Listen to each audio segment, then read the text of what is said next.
Hello, this is Jason P. Wilson, Zero in X-Force, and this is my comic pick of the week for a week of weeks past.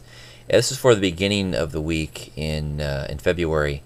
I'm just now posting it, and these are basically the comics from my last posting, which was for February 8th. So for that week, these are my picks of that week. First up here, for my honorable mentions, is Severed number 7. Now this was the conclusion to the Severed series, and this I was really anticipating how they were going to tie this up. At the same time, I really trust in Scott Snyder, so I knew it was going to be good. And whenever you anticipate something being good, you always leave yourself open for disappointment. But you know what? Scott Snyder rarely disappoints, and this was a great conclusion. Now I'm only going to show a little bit of this, but basically everything that's been happening so far comes to a very severed conclusion. The namesake happens in this book. I don't want to spoil anything for those of you who haven't read this yet, but I will say the artwork is dark and a very serious tone. A very like if Walking Dead was ever going to be colored, I would want these inks being done. The inker here does a great job for setting the mood. It's a dark feel. It's like every time you're reading a panel, you're anticipating. You're kind of scared. You're like, what's going to happen? So really gritty stuff here, and it's done so well. The artwork here for Scott Snyder's very dark story is done really well. They fit hand in hand very perfectly. Everything about this was great from beginning to end. This is definitely a must for all of you horror readers, suspense thrillers, the stuff that you want in your collection. This is definitely going to be one of those stories. So if you haven't read it already, I highly recommend this to be picked up on trade when it comes out. Scott Snyder writing horror done at its best with a really well-fitting art style. Next up here from my honorable mentions is Batwoman number 6. Now, this was a bit of a scary issue before I opened it, because Williams, of course, did this beautiful artwork, and Williams writes the story, but Williams can't always do the artwork inside. That way we get our Batwoman every month. But what we had is Amy Reeder taking over for the penciler, and I was worried about that, especially when I saw how beautiful this cover was. I was like, oh man, I wish it was Williams. When I opened it up, though, I was pleasantly surprised. I felt that Amy did a really good job. I feel that she had her own style. At the same time, it fitted really well with the work that Williams has done already. Of course, Williams and Blackman are still writing this book. What I thought was done really well, what I thought Amy did very excellently, is basically a lot of the facial expressions. I felt it was very clean.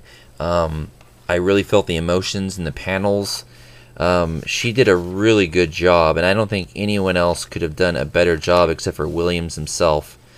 There's another pretty cool thing that she did in here, if I can find it, but basically we get to see some of Batwoman's tech in action. I thought she expressed it very well. I also, Williams does such beautiful panels. I've showed you some of those panels by Williams before. It was like looking at a stained glass window or something. Now, we don't have that quite level of beautiful panels here, but we do get well-used action panels, including this one here, which is a really great splash page. Showing some of her bat tech being used now that she's part of Batman Incorporated.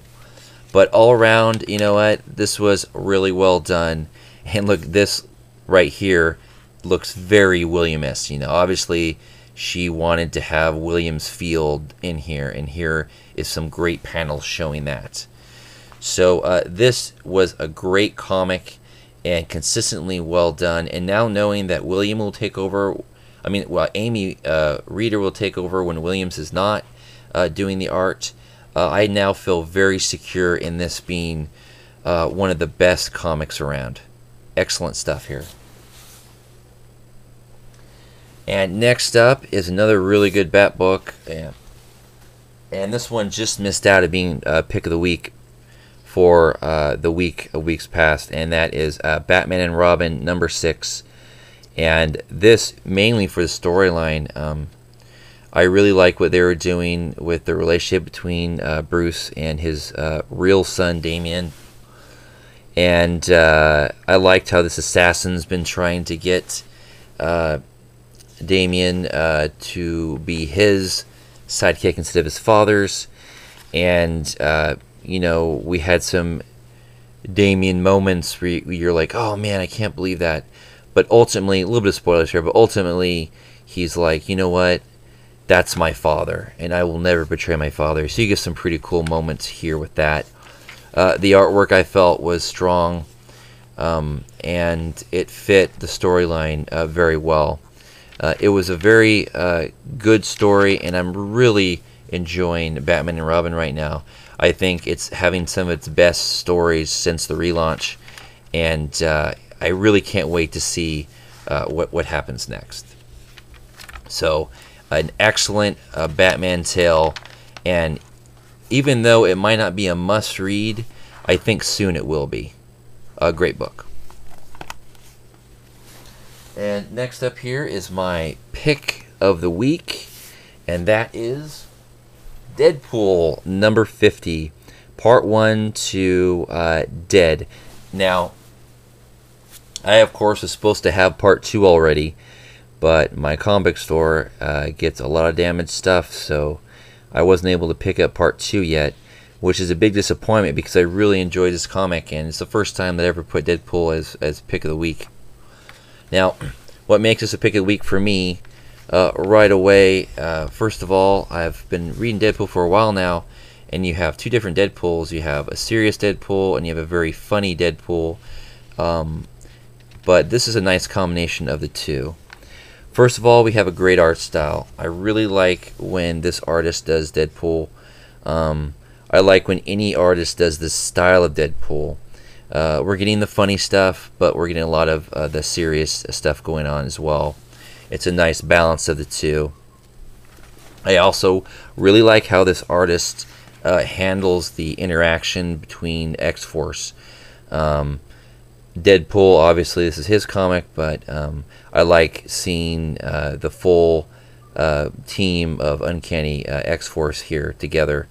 It's also great too where Deadpool's actually asking for help without asking for help, and I thought that was hilarious. We also see Psylocke here trying to read his mind, and when she is reading his mind, she gets a lot of craziness, which is absolutely hilarious. So this was a really strong issue, and one of the better Deadpools to come out in a long time. Deadpool's always great, but this is a great way to get your serious Deadpool along with your hilarious funny one. Also, we get a lot of kind of stars, if you will. We have Dakin here, and it looks like we're going to have a lot more people popping in. I like how the artist handles all of these heroes that are popping into a Deadpool story. We have Kingpin, and my favorite of this story so far, we have Typhoid Mary. I love the art style of Typhoid Mary. I think she's a character that I would like to be seen used more often away from Daredevil. I would like to see her in a lot of other stuff. She fits perfectly in with the Deadpool stuff. I think she'd be great, you know, in a lot of X-Force stuff as well. She's a great character, and I'd like to see a lot more from her. That's why I was really liked how she was written, and I absolutely loved the way that she was illustrated here.